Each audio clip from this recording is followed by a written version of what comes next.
Hello दोस्तों, नमस्कार, आदाब and welcome to psychology daily unfiltered. मेरा नाम है आयुष चंद्रा और आप देख रहे हैं ये एपिसोड जिसमें मैं बात करने जा रहा हूँ what you should know before you get married.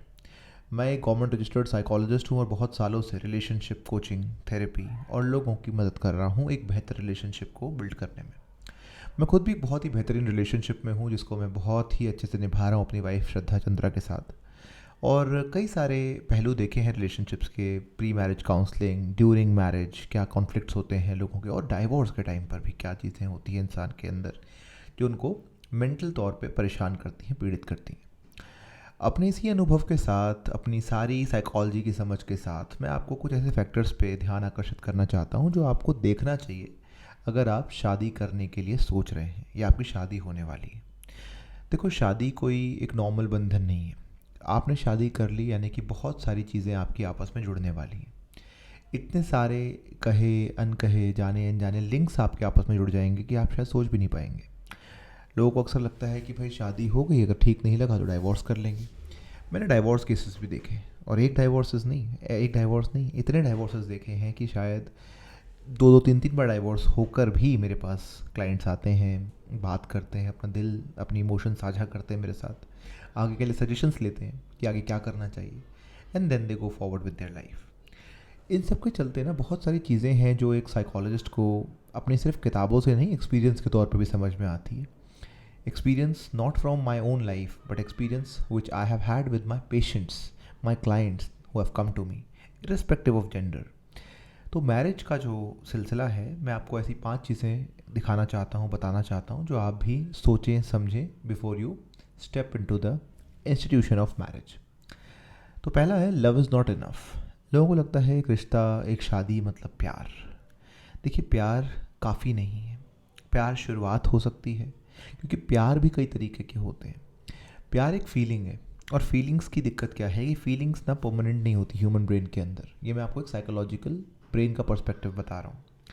Feelings floating होती है। जैसे कि मान लीजिए आपको कोई मोबाइल, कोई कपड़े, कोई गहने बहुत पसंद है, और आपने वो, बहुत इच्छा है आपकी, आप बहुत स्क्रॉल करते थे, देखते थे उस बारे में, और आपने ले लिया।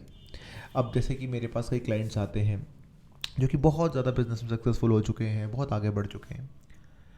अब वो कहते हैं, आयुष, जब मैं बच्चा था मुझे लगता था यार मर्सिडीज़ गाड़ी लेनी है, BMW लेनी है, आज मैंने ले ली। आज वो धूल खा रही है मेरे घर पे, अब मुझे इतना कुछ खास भी नहीं लग रही है वो। तब लगता था कि यार ये हसरत है, ये हो जाएगा तो शायद मेरी ज़िंदगी सफल हो जाएगी, सबसे बेस्ट चीज़ हो जाएगी मेरे पास। But it's not the case. ऐसे ही फीलिंग्स जो है ना, उनकी फीलिंग्स जो थी, बहुत खुशनुमा फीलिंग थी उस गाड़ी को लेकर फर्स्ट डे, पर धीरे धीरे वो फीलिंग फेड हो गई। चलो, ये तो एक बहुत बड़ी लग्जरी की बात कर रहा हूँ मैं। इवन छोटी छोटी चीज़ें, आपने पहली गाड़ी ली, पहला मोबाइल लिया, कुछ भी आपने किया, आप कॉलेज में एडमिशन मिला, आपकी पहली जॉब हुई, बहुत अच्छा लगा, बहुत खुश हुए, पार्टी दिया आपने, लेकिन धीरे धीरे वो चीज़ बहुत नॉर्मल हो गई आपके लिए। Isn't it? कि आपने महसूस नहीं किया आज तक? शादी के लिए भी ये चीज़ बहुत इंपॉर्टेंट है कि love is a feeling and love is not enough. शादी में रहने के लिए ज़्यादातर इम्पॉर्टेंट लव से भी ज़्यादा होता है patience, respect, clarity, commitment, communication. इन सब के रहते एक शादी टिकती है। लव इज़ समथिंग, अगर आप उसको मिस्टेकनली सोच रहे हैं कि प्यार से शादी टिक जाएगी, तो प्यार काफ़ी नहीं है। प्यार धीरे धीरे फेड होने लगेगा, क्योंकि पैशन फेड होने लग जाएगा। आपको जो न्यूली किसी से मिलकर जो बटरफ्लाइज होती हैं दिल में, पेट के अंदर, वो चीज़ धीरे धीरे ख़त्म होने लग जाएगी। So don't mistake love for the life time commitment, they both are different. Respect matters more than romance. देखिए, रोमांस का मतलब क्या है? रोमांस होता है अपना प्यार जाहिर करना, स्पार्क को अलाइव रखना, hugging, kissing, cuddling, going out, dates, gifts, words of affirmation, which is important. But ये सब का कोई मायने नहीं है अगर आपके सामने वाला व्यक्ति आपको रिस्पेक्ट नहीं कर रहा है तो। और रिस्पेक्ट की जहाँ तक बात है ना, रिस्पेक्ट का मतलब समझिए। रिस्पेक्ट का मतलब है आपकी इमोशंस को वैलिडिटी मिल रही है, आपके विचारों को एक जगह, एक स्पेस मिल रही है कम्युनिकेशन के अंदर, आपको डिस्कार्ड नहीं किया जा रहा, आपको नकारा नहीं जा रहा, आपको छोटा नहीं दिखाया जा रहा, आपकी इमोशंस, आपकी फीलिंग्स, आपके ओपिनियन की रिस्पेक्ट की जा रही है। छोटी छोटी चीज़ें होती हैं कि आपने पता होते हुए भी अपने पार्टनर को आगे बढ़ने दिया। आपको कोई चीज़ सही नहीं लग रही, पर you respect their own feelings and you let them do that. ठीक है? Sometimes silly things also.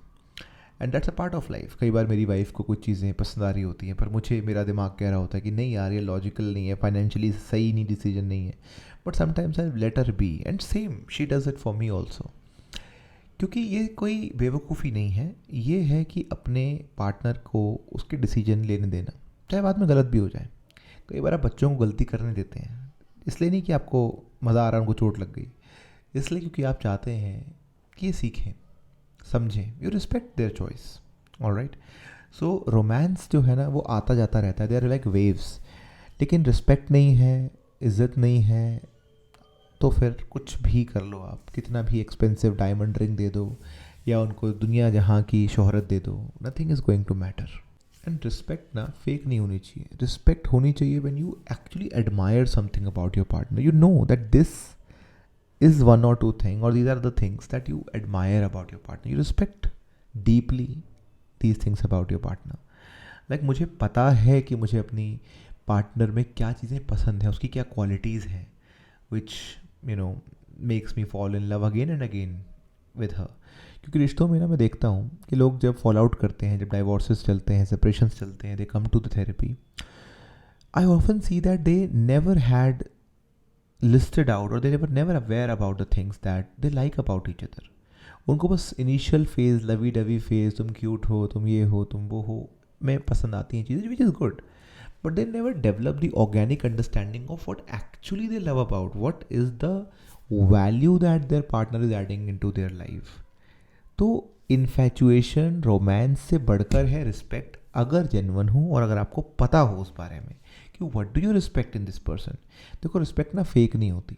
If we respect someone, let's say we respect Mahatma Gandhi, we respect Sardar Vallabh Bhai Patel, we respect Bhagat Singh, any, तो मैं आपको देश के बहुत ही महान लोगों के बारे में बता रहा हूँ.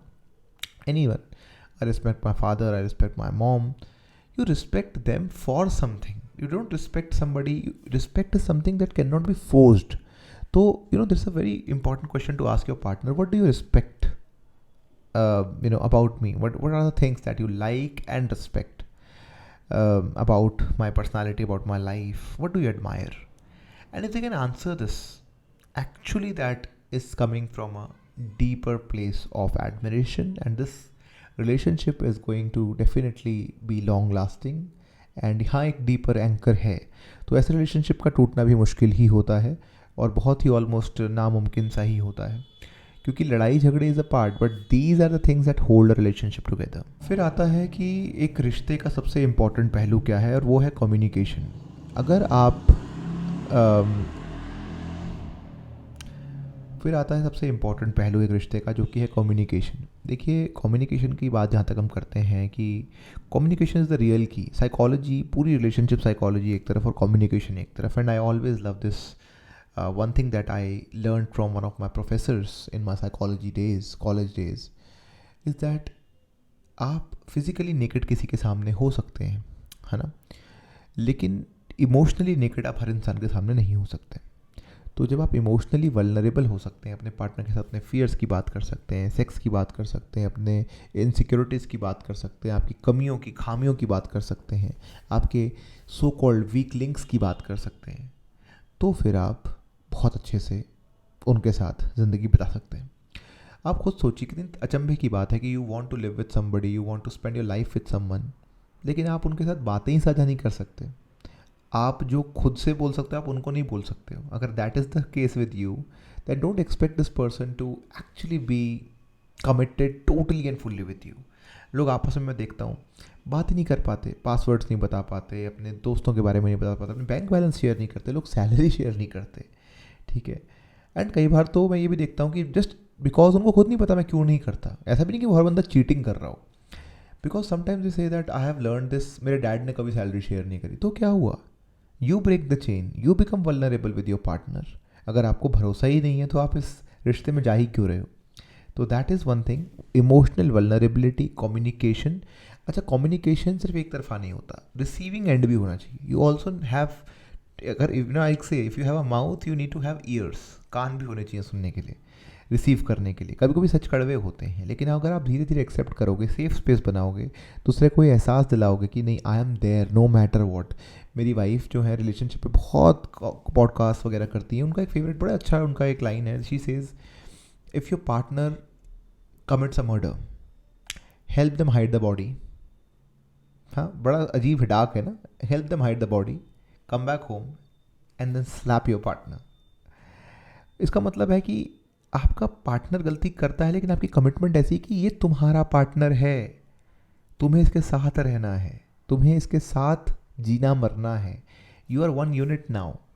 If they do something bad, it is bad, but उनके लिए तुम ही अवेलेबल हो, दैट्स इट। आप उनसे लड़ सकते हो, मार सकते हो बाद में, मतलब I am not supporting the abuse, but I am just saying metaphorically, you can be upset with them but not in front of the world, not leaving them when they are at their vulnerable stage. And yes, I know that there are exceptions, but this is what metaphorically the representation of being committed to someone means, है ना। ये सामने बैठा हुआ व्यक्ति आपका जो so called partner होने वाला है या है, ये आपके लिए वन एंड ओनली है, और अगर नहीं है तो फिर आप क्या ही कर रहे हो इस रिश्ते के अंदर। चौथी चीज़ मैं बोलूँगा, marriage is a daily work, it's not one day thing. Marriage में ना जो चीज़ें हैं, जो बॉन्ड है, जो लव है, जो रोमांस है, इंटीमेसी है, पैशन है, कमिटमेंट है, ट्रस्ट है, रिस्पेक्ट है, ये एक दिन की चीज़ नहीं है कि आप बड़े अच्छे से ड्रेस पहनी, आप स्टेज पे गए, एक दूसरे को वरमाला पहनाई, रिंग पहनाई और आपका ये मैरिज हो गया। वो तो सिर्फ एक ग्रैंड जेस्चर है। उसके बाद ये छोटी छोटी चीज़ें आपने शादी में करी थी ना, आपने क्या किया, आपने कुछ कस्में वादे किए, आपने अच्छे से ड्रेसअप किया अपनी पार्टनर के लिए, या उनके लिए कुछ गिफ्ट लाए, उनको अप्रिशिएट किया, उनको सेलिब्रेट किया। दैट्स नॉट वन डे, वो एक मेजर चीज़ है। वैसे ही माइक्रो मोमेंट्स आपको ड्राइव में डेली क्रिएट करने होंगे। अब मैं डेली रिंग नहीं दे रहा हूँ उसको, लेकिन डेली कुछ चीज़ें कर रहा हूँ जो उसको शायद खुश करें। शायद एक चाय की प्याली, शायद एक कॉफ़ी दे देना उनको जब वो टायर्ड है। That's the ring, equivalent to ring. Celebrating her, maybe posting a photo with her on Instagram with a good caption, that is celebrating her. Dressing good for her and asking her कैसा लग रहा हूँ मैं, that is a good gesture. That's how you celebrate every day. And these are the things that ventures into a long term commitment. तो ये चीज़ें हैं। फिर लास्ट चीज़ है मेरी फेवरेट और सबसे इम्पोर्टेंट, बाउंड्रीज प्रोटेक्ट लव। मैं आज अपने रिश्ते में अपनी पार्टनर के साथ कई सालों से हूँ। तो एक चीज़ के लिए मैं हमेशा एडवोकेसी करता हूँ, तत्पर रहता हूँ बताने के लिए, वो ये है कि आपका जब पार्टनर आपकी ज़िंदगी में आ गया है या आ गई है, they are the most important person, they should be the most important person. And I always give this one thumb rule to my people, that आप जिसके साथ रात को सबसे आखिरी में बैठते हो ना या होते हो, that person need to be your best person in your life, the most important person of your life. No matter ये बात कितने लोगों को हजम होगी या नहीं होगी, आपके माँ बाप से भी ऊपर होना चाहिए वो इंसान आपके लिए। आई नो ये आप बोल नहीं पाओगे दुनिया में आंखों में आंखें डालकर लोगों की, but this is what the reality should be, needs to B.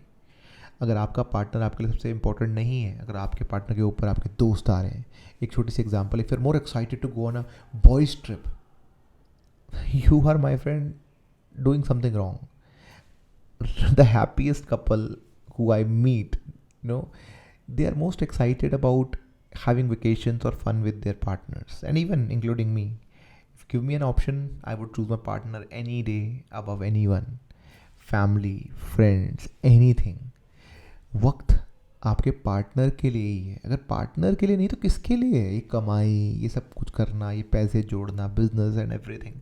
Why are you doing it if you are not at peace when you come back to your bed at night? तो अपने partner को protect करना, उसके आसपास एक गोल धारा, एक circle बनाना, उसमें आप और आपका पार्टनर है और बाकी सब लोग बाहर हैं। पहला जो आपका सर्कल है ना, that is you and your partner. फिर आती है आपकी इमीडिएट बाकी की फैमिली जो है, मम्मी पापा वगैरह। फिर आते हैं आपके एक्सटेंडेड रिश्तेदार, फ्रेंड्स, और उसके बाद आती है society. This is how it needs to be concentric circles, है ना।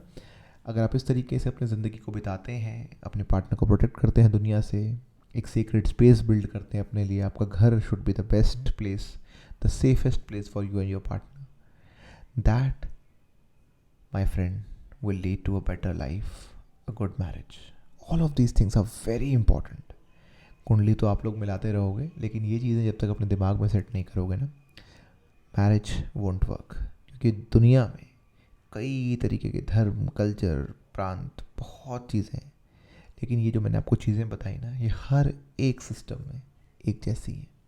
एंड साइकोलॉजी का फ़ायदा ही यही है कि psychology studies human behaviour, emotions and thoughts, not just of one person but entire system. हम किसी एक इंसान को देखकर अपनी धारणा नहीं बना लेते हैं। Psychologist are scientist, they study each and everything about the human behaviour.